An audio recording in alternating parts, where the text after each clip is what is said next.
শোনো, রাস্তার ছেলে মেয়েদের সাথে মিশে না আমার দাদা ভাই যেরকম আছে, অনেক হাইফাই লোকেদের সাথে মিশে তোমরা এরকম হতে পারবে না কোনোদিন।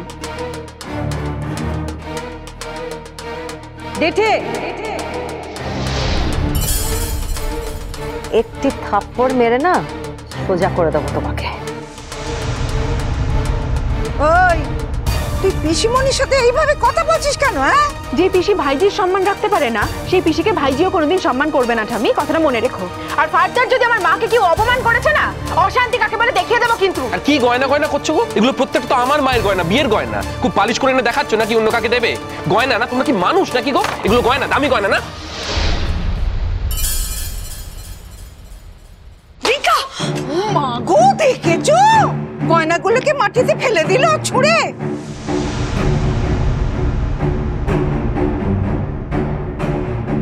হিংসে হিংসে, কি ভেবেছিস কি তুই? গয়নাগুলোকে ছুঁড়ে ফেলে দিলে তোর মাকে আবার গয়নাগুলো আমি দিয়ে দেবো?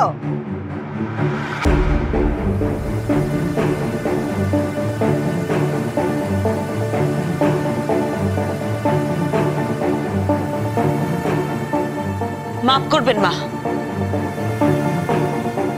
এই গয়নাগুলো নেবার কোনো ইচ্ছে বা প্রবৃত্তি কোনোটাই আমার নেই।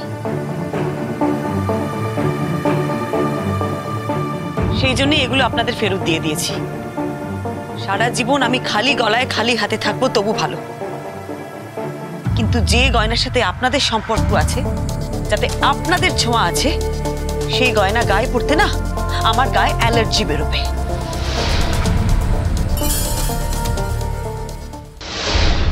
মুনি, তুমি যে ব্রেসলেটটা আমাকে দিয়েছিলে বিয়েতে, সেটাও কিন্তু ওই গয়নার মধ্যেই আছে। ভালো করে দেখে নিয়েছো তো? পরে আবার আমাকে এটা না শুনতে হয় যে ভারী ব্রেসলেট দিয়েছিলে বলে সেটা আমি আমার নিজের কাছে রেখে দিয়েছি। যদিও তুমি ওটা আমাকে একা দাওনি, শুনেছিলাম উপলদা নাকি ওটা গিয়ে কিনে নিয়ে এসেছিলেন। তার মানে ওটাতে উপলদারও ভাগ আছে।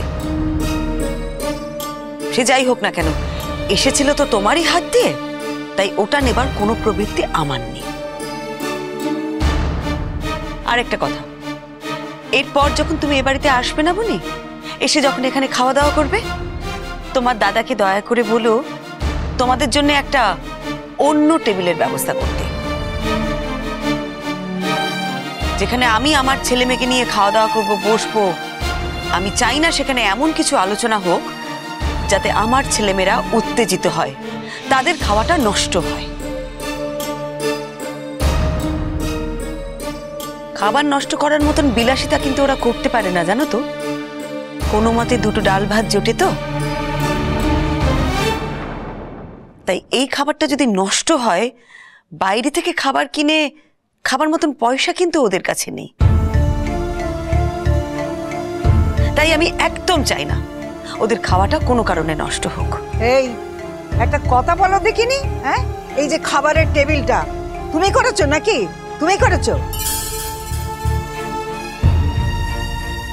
নাকি এটাও তোমার শ্বশুর মশাই তোমাকে বাড়িটা দেওয়ার সঙ্গে সঙ্গে এটাও দিয়ে দিয়েছে?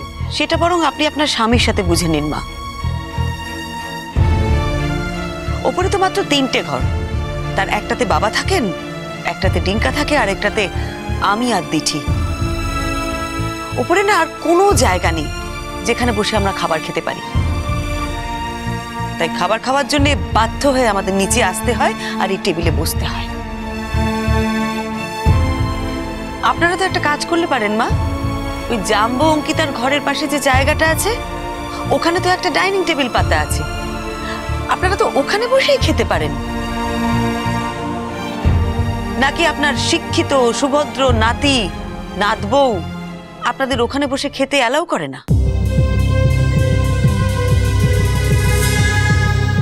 আপনারা না বরং এই খাওয়া দাওয়া রান্নার ব্যবস্থা সবটাই আলাদা করে নিন। এখন নয় মিঠু দিয়ে আপনাদের রান্না করে দিচ্ছে, এরপরে তো নতুন বউ আসবে বাড়িতে, সেও রান্নাঘরে ঢুকবে। নতুন বউ পুরনো বউ দুজনেই রান্নাঘরে ঢুকে একসাথে কাজ করবে, সেটা বোধহয় খুব একটা ভালো হবে না। সমস্যা আপনাদের জীবনেই অনেক বাড়বে তাতে। আমি কিন্তু রান্নার ব্যবস্থাটা এখানেই রাখবো, কারণ উপরে না একেবারে জায়গা নেই। তাই বলছিলাম যে ওই আমার ছেলেমেয়েরা তো অন্যায় মানবে না, আর আপনার ওই জুন অন্যায় না করে একেবারে থাকতে পারবে না। তাই রান্নাঘরটা আলাদা হয়ে যাওয়াই ভালো। আশা করি বুঝতে পারছেন আমি কি বলতে চাইছি।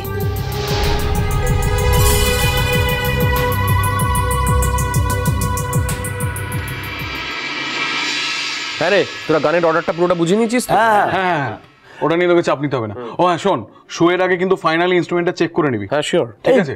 কিয়া এলো না তো? ওই তো কিয়া।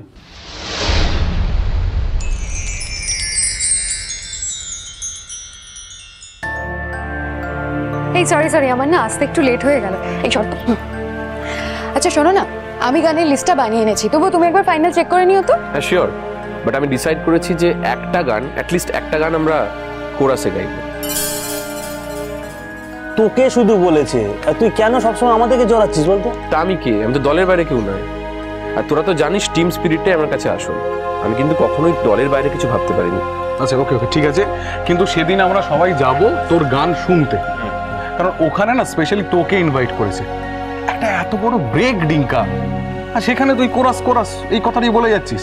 আরে আমরা তো আগেও একসাথে গান গেয়েছি, ইন ফিউচারও গাইবো, কিন্তু সেদিন আমরা সবাই মিলে যাব, একদম ফার্স্ট রোয়ে বসে তোর গান শুনবো, বাস এটাই ফাইনাল। এই কোরাসের ভূত তোর মাথা থেকে বের কর। আর এটা কেন বুঝতে পারছিস না বলতো? এই শোটার উপর আমাদের দলেরও তো অনেকটা কিছু নির্ভর করছে। সত্যি? আচ্ছা তোর হয়ে গেছে বলা, তুই যদি সব কথা ডিসাইড করবি তাহলে আমায় বললি কেন? শুধু শুধু রাগ করছিস কেন? আচ্ছা ঠিক আছে, আমি আগে কাজের কথাটা বলে নিই। বের কর। গানের লিস্টে গানগুলো যেভাবে আছে না, তুমি কিন্তু এই অর্ডারেই গানগুলো গাইবে। একবার দেখি।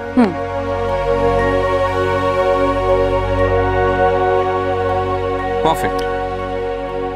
তোকে এখন বুঝি গানের অর্ডার করে দিতে হয়? আসলে সবকিছুর জন্যই না একটা প্রিপারেশন দরকার।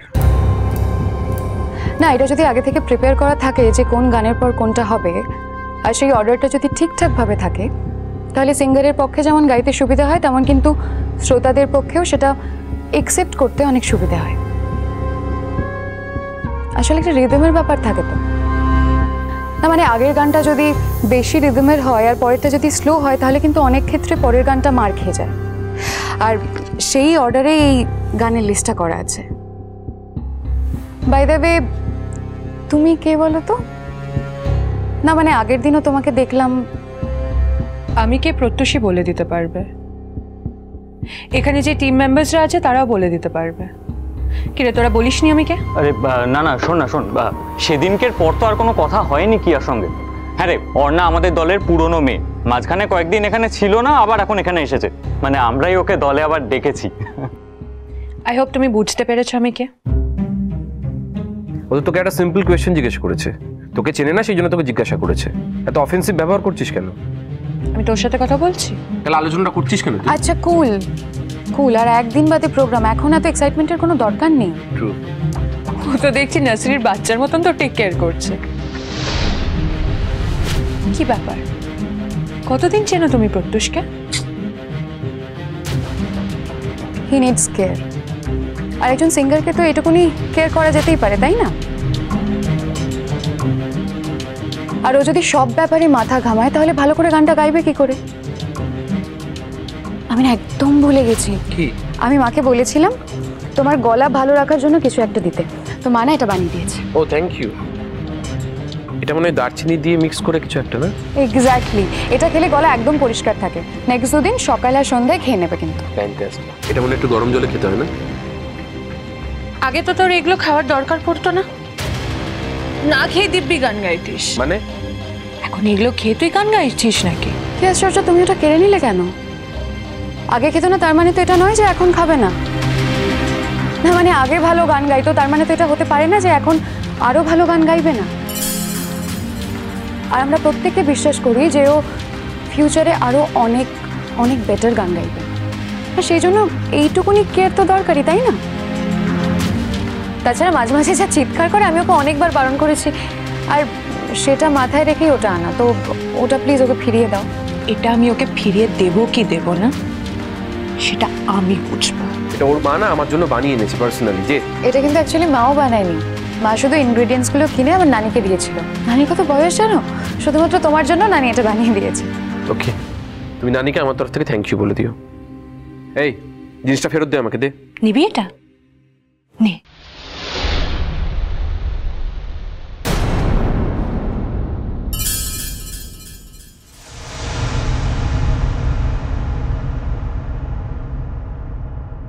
বলো, গুড নিউজটা বলো। মাসি, আমার ডিভোর্সটা হয়ে গেছে। আমার পরিচয় জুন গুহ থেকে জুন সেনগুপ্ত হবে। শোনো, যত তাড়াতাড়ি সম্ভব আমরা বিয়েটার ব্যবস্থা করব। ও ভালো আঙ্কেল, কার বিয়ে হচ্ছে গো? তোর ভালো আঙ্কেলের সাথে তোর মাম্মামের। মা, তাহলে আমার বাবা তোমার বর থাকবে না?